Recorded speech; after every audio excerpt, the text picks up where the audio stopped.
बिहार का एक युवा नेता जो उप मुख्यमंत्री है और मुख्यमंत्री बनने की सपने देख रहा है, लेकिन हर बार जब बिहार मुसीबत में हुआ, जब बिहार के लोग मुसीबत में पड़े, तो वो नेता गायब रहता है। तेजस्वी यादव जब बिहार में विपत्ति आती है, बिहार में तनाव होता है, बिहार मुश्किलों में रहता है, उस समय कहां चले जाते हैं और ये कहते हैं कि हम भाईचारा को नहीं टूटने देंगे। क्या तेजस्वी यादव गए हैं नालंदा और बिहार शरीफ में, उन जगहों पर जहां लोग पीड़ित हुए, जिनके घर जला दिए गए? कहां है तेजस्वी यादव? कहां थे वो मुबारकपुर घटना हुआ था, उस समय कहां थे? कटिहार में जब घटना हुआ था, लोगों की मौत हुई थी, कहां थे उस समय जब जातीय तनाव की बातें चल रही थी, चाहे छपरा हो चाहे कटिहार हो? और फिर से बता दें कि जब कोरोना आया उस समय कहां थे? अभी जो जगह पे हुआ है इस समय तेजस्वी यादव कहां है? क्या किसी राज्य के मुखिया और उप मुखिया का इतना जिम्मेदारी नहीं है कि उस जगह को जाकर शांत कराएं? वायलेंस अगर फैला तो उस पर नकेल कसा जाए, और हिंसा लगातार हो कैसे रहा है? गुजरात में दंगा हुआ तो उसके लिए नरेंद्र मोदी दोषी हैं, बिहार में होता है तो यहां का मुख्यमंत्री नहीं होगा, यहां पर बीजेपी हो जाएगा। गृह मंत्री के आने से एक दिन पहले उस शहर में बम बनाते हुए कुछ लोग घायल हो जाते हैं, ब्लास्ट कर जाता है।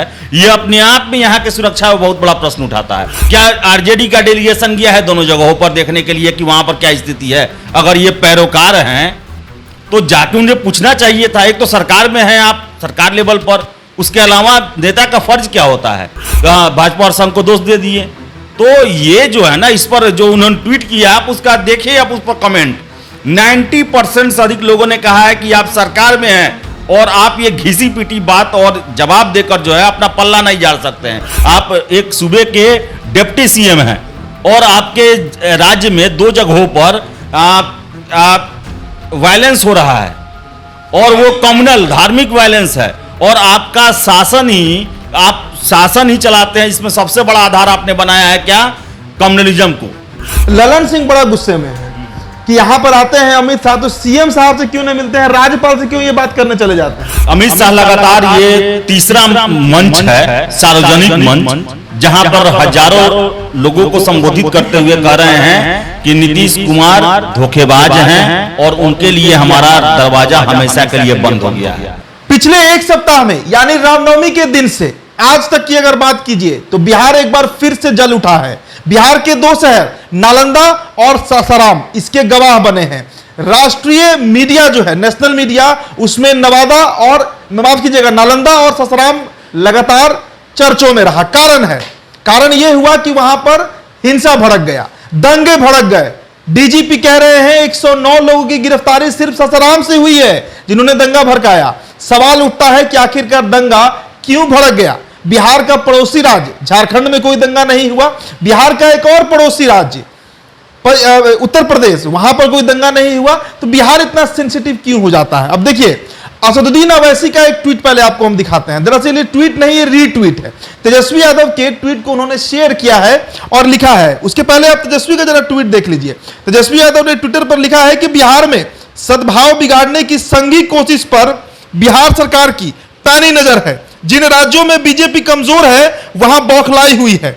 एक एक उपद्रवी को चिन्हित कर कठोरतम कार्रवाई की जाएगी। अब देखिए, इसके जवाब में अवैसी साहब जो हैं वो लिखते हैं कि मसला सिर्फ सद्भाव का नहीं है, सरकार आपकी है, आपकी जिम्मेदारी है कि सबके जान और माल की हिफाजत हो।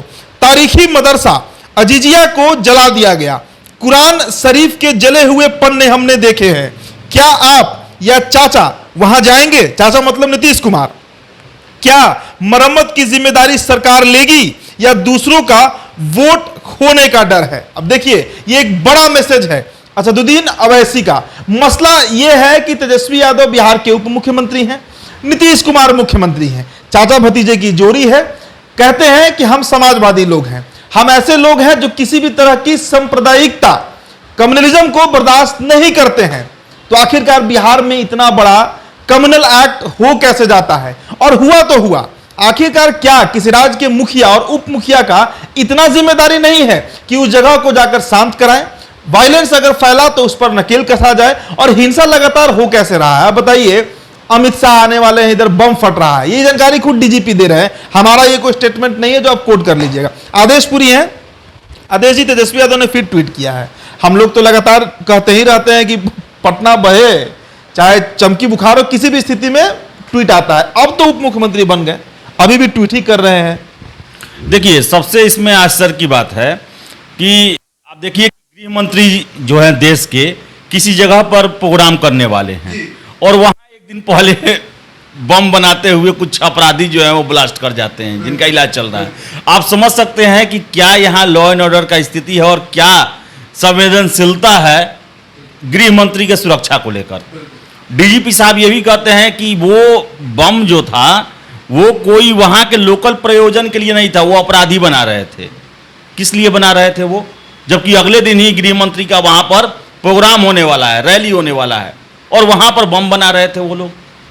तो बिहार में ये जो बम कल्चर है ना, और बनाते हुए विस्फोट करने का ये बात जो है, ये बहुत सारे पुलिस के बयानों में आ चुका है।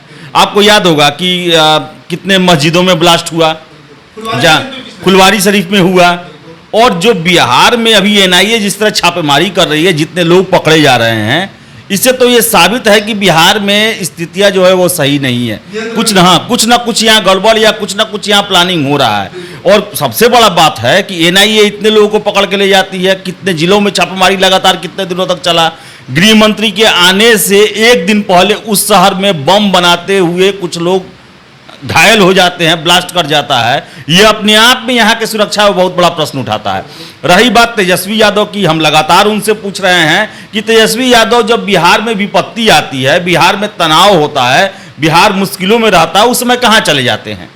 आप देखें तो जब से वो सियासत में आए हैं तब से पटना में बाढ़ आया, गायब थे। दो बार कोरोना को लेकर लहर आया, लोग परेशान थे। उनके जो निर्वाचन क्षेत्र है वहाँ के लोग ये बोलते रहे कि हमसे एक बार पूछने तक हमारे जनप्रतिनिधि नहीं आए कि हम कैसे हालत में हैं, क्या दिक्कत है। शहाबुद्दीन को देखने नहीं गए दिल्ली में रहते हुए, जिसके कारण वो भी उनसे नाराज चल रहे हैं। और अभी आप ट्वीट कर रहे हैं और कह रहे हैं कि भाजपाई साजिश प्रयोग। आखिर कैसे हो जा रहा है? अगर भाजपाई लोग किए हैं तो पकड़े आप भाजपाई लोग को और बताएं, ये सामने रखें कि जो अभी गिरफ्तारी हुई है सासाराम में और नालंदा में, उसमें कितने भाजपा के लोग हैं।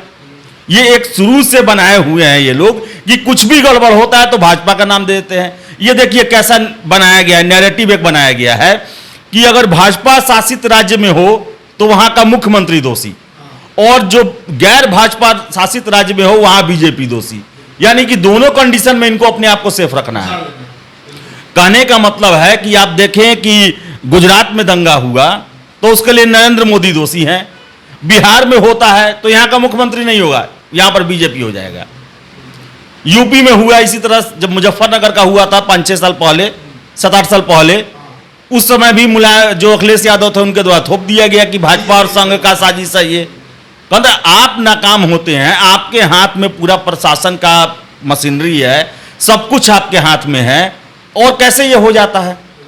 और ये कहते हैं कि हम भाईचारा को नहीं टूटने देंगे। क्या तेजस्वी यादव गए हैं नालंदा और बिहार शरीफ में, उन जगहों पर जहां लोग पीड़ित हुए, जिनके घर जला दिए गए? कई पिक्चर विजुअल आ रहा है जहां पर लोग परेशान हैं, घर जला दिया गया, पैसे छीन लिए गए, मारपीट किया गया। क्या आरजेडी का डेलीगेशन गया है दोनों जगहों पर देखने के लिए कि वहां पर क्या स्थिति है? अगर ये पैरोकार हैं तो जाके उन्हें पूछना चाहिए था। एक तो सरकार में है आप, सरकार लेवल पर, उसके अलावा नेता का फर्ज क्या होता है? जब भी सिचुएशन कंट्रोल से बाहर होता है, तनावपूर्ण होता है, उस समय नेता की भूमिका सबसे ज्यादा बढ़ जाती है। उसके द्वारा उसमें हस्तक्षेप किया जाता है, क्योंकि नेता ऐसे, तेजस्वी यादव ऐसे नेता हैं जिन पर हिंदू वर्ग के लोग भी बहुत ज्यादा विश्वास करते हैं और मुस्लिम वर्ग के लोग भी विश्वास करते हैं। दोनों वोटर हैं उनके, उनकी बातों का तो और ज्यादा वहां वैल्यू होगा। सरकार में ऊपर से हैं वो, लेकिन एक ट्वीट कर देते हैं बस, और वही रटा रटाया भाजपा को दे दिए दोष, भाजपा और संघ को दोष दे दिए। तो ये जो है ना, इस पर जो उन्होंने ट्वीट किया, आप उसका देखिए, आप उस पर कमेंट, 90% से अधिक लोगों ने कहा है कि आप सरकार में हैं और आप ये घिसी पीटी बात और जवाब देकर जो है अपना पल्ला नहीं झाड़ सकते हैं। पहले तेजस्वी यादव है कहाँ पता है? आप हफ्ता 10 दिन से उनको देखे हैं किसी सार्वजनिक प्रोग्राम में? यहाँ के बेटी हुई तब से दिल्ली में है सर, तो है दिल्ली में, चलिए अच्छी बात है बेटी हुई, लेकिन इसके साथ साथ आपको बड़ी जिम्मेवारी भी मिली हुई है। आप एक सूबे के डिप्टी सीएम हैं और आपके राज्य में 2 जगहों पर वायलेंस हो रहा है, और वो कम्युनल धार्मिक वायलेंस है, और आपका शासन ही, आप शासन ही चलाते हैं। इसमें सबसे बड़ा आधार आपने बनाया है क्या? कम्युनलिज्म को आपने बनाया है कि नहीं, हम जो है वो सेकुलर शक्ति हैं, हम किसी भी रूप से ये जो दंगा फसाद इसका आप सपोर्ट नहीं करते हैं, उसका विरोध करते हैं, उससे लड़ते हैं, लेकिन लड़ने में आप है नहीं। आपको बिहार में होना चाहिए था। बेटी हुई, आप खुशी की बात है, लेकिन आपको ये भी जिम्मेवारी निभाना था, लेकिन वो है ही नहीं यहाँ पर। एक सवाल ये भी उठेगा ना आदेश जी कि देखिए, ये दंगा ऐसा नहीं है कि 24 घंटे में निपट गया या खत्म हो गया। शुरू हुआ और पुलिस ने एक्शन लिया, खत्म हो गया। करीब 3-4 दिनों तक सिलसिलेवार तरीके से चला है। और सासाराम तो खैर मेरा ननिहाल ही है, तो हम सासाराम का गली गली घूमे हुए हैं। बहुत छोटा जगह है, बहुत छोटा जगह है। नासरीगंज से या विक्रमगंज से जाइएगा, एकदम छोटा सा जगह है। वहां पर आप बताइए कि 3-4 दिनों तक चल रहा है और अमित शाह के आने के एक दिन पहले बम बन रहा है। आखिरकार सवाल ये भी उठना चाहिए कि आईबी क्या कर रही थी, बिहार पुलिस क्या कर रही थी? क्या इस मुद्दे को लेकर इतना गंभीर नहीं थी सरकार? सरकार को तो पहले दिन ही सचेत हो जाना चाहिए था। जिस दिन कान में पड़ा उसी दिन अलर्ट होना चाहिए था कि अगले 24 घंटे में किसी तरह कंट्रोल करो। मतलब एकदम लचर तरह से इस चीज को डील किया गया है सरकार के द्वारा। देखिए, एक स्टेट में गृह मंत्री का प्रोग्राम तनाव हिंसा के कारण रद्द होता है, ये अपने आप में वहाँ के कानून और लॉ एंड ऑर्डर को लेकर बहुत बड़ा प्रश्न चिन्ह है। और आईबी का तो चलिए, आईबी का फेल्योर रहा, लेकिन बिहार पुलिस क्या कर रही थी? कैसे आपके जिला में आप समझिए कि भले और समय में ढीला सिली चलता है, लेकिन गृह मंत्री, वो भी गृह मंत्री ऐसे हैं जिनको सुरक्षा को लेकर बहुत ज़्यादा थ्रेट रहता है, उसके आने के एक दिन पहले हम लोग पढ़ते हैं ना कि सब जगह जांच कार्रवाई ये सब चलता है। कैसे ये मिस कर गया कि बम बना रहे थे वो लोग? ये अपने आप में, और मुझे तो लगता है कि इस पर शो कॉज जरूर जारी होगा। केंद्रीय मंत्रालय से, गृह मंत्रालय से बिहार सरकार पर शो कॉज जारी होना चाहिए कि आखिर कैसे गृह मंत्री या कहीं दौरा है, उसके एक दिन पहले जो है कुछ अपराधी बम बनाते हुए विस्फोट कर जाता है। समझिए कि आप समझिए, कह रहे हैं डीजीपी साहब कि ये उस प्रयोजन के लिए नहीं था, लेकिन किस लिए बना रहे थे? अगले दिन रैली भी होने वाला था, हजारों लाखों की भीड़ आने वाली थी वहां पर, तो क्यों आखिर इसका जांच होना चाहिए? इस पर आप देखिए राजनीति, इस पर राजनीतिक घटनाएं जो घटी, इस पर भी हम चर्चा कर ले। ललन सिंह बड़ा गुस्से में है कि यहाँ पर आते हैं अमित शाह, तो सीएम साहब से क्यों नहीं मिलते हैं, राज्यपाल से क्यों ये बात करने चले जाते हैं? अरे भाई, इसकी जानकारी, देश का गृह मंत्री किसी राज्य में जाएगा तो इसका प्री नोटिस तो जरूर सरकार के पास आया होगा, राज्य सरकार के पास। और सरकार जब इसमें फेलियर हुई तभी तो वो गए होंगे राज्य, या जो भी कारण है। अब इस पर राजनीति भी शुरू हो गई। बिहार में ललन सिंह पूरा बमके हुए हैं, रोस्ट एक से एक बयान दे रहे हैं। देखिए, ये तो एक मैसेज भी देने की कोशिश हुई। अमित शाह लगातार, ये तीसरा मंच है, सार्वजनिक मंच, जहां पर हजारों लोगों को संबोधित करते हुए कह रहे हैं कि नीतीश कुमार धोखेबाज हैं और उनके लिए हमारा दरवाजा हमेशा के लिए बंद हो गया है। तो ये एक सिंबल देना था, ये एक मैसेज देना था कि अब अमित शाह नीतीश कुमार से नहीं बात करके राज्यपाल से बात कर रहे हैं। एक ये भी मैसेज देना था कि नीतीश कुमार से नहीं कंट्रोल हो पा रहा है, इसलिए राज्यपाल से उन्होंने बात किया है। और देखिए ना, अगले दिन उसी दिन शाम को चिराग पासवान चिट्ठी लिखते हैं कि बिहार नीतीश कुमार से संभलने वाला नहीं है, और हमेशा घटना होने के बावजूद भी ये सबक नहीं लिए हैं। और देखिए कि आपने कहा कि ये जो वहाँ पर जो घटना हुआ नालंदा और बिहार शरीफ में, वो तनाव अभी तक है।